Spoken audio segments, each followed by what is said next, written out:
જે એમના ઉપર હુમલો કરવામાં આવ્યો અને આ વિસ્તારમાં બાબર સિટીનું અને આજુબાજુનું વાતાવરણ ઢોળીને અસામાજિક તત્વોએ પોતાનો મનસૂબો અને પોતાની જે દાદાગીરી એ બહાર લાવવા માટેના જે પ્રયત્નો કર્યા છે અને વખોડી કાઢીએ છીએ.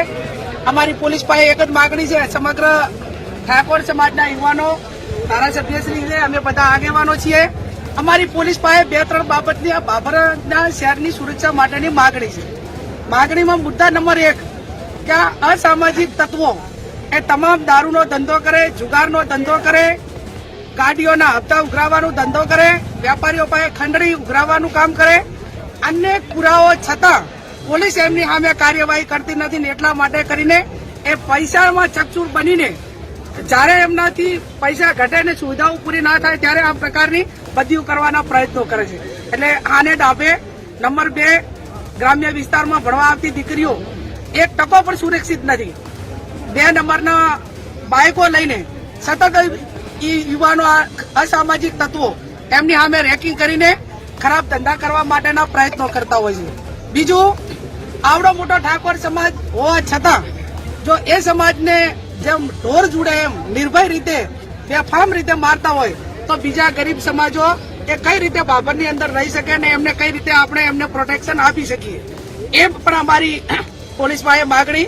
બીજું કે આ ઘટના બની એ ટાઈમે બાબર ટાઉનની પોલીસ અહીંયા હાજર હશે એને પોઈન્ટ આપેલો છે તો પોલીસે પોતાની જે જવાબદારી છે એ શા માટે કાર્યવાહી ન કરી?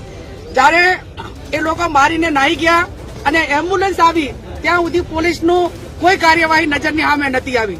બીજું, બજારની અંદર હોન્ડાથી લીધેલા બાઇકો હોય, બીજું અન્ય ઉઘરાણી હોય તો જે તે એજન્સીઓને કરવાની હોય, પોલીસને કરવાની હોય, એના બદલે અસામાજિક તત્વો એ આ વારંવાર હોન્ડાવાળાના બાઇકવાળા પાસે હપ્તાને ઉઘરાણી કરાવતા હોય છે અને એના હિસાબે અવારનવાર આ બબાલું થતી હોય છે. એટલે આ કેસમાં અમારી ગંભીરતાપૂર્વક પોલીસ પાસે માગણી છે તમામ આરોપીઓને પકડીને જેલને હવાલે કરે અને જેમ રાજ્યના ગૃહમંત્રીએ કીધું કે અસામાજિક તત્વો જે તે ટાઉનમાં છે એનું વરઘોડું કાઢવામાં આવશે.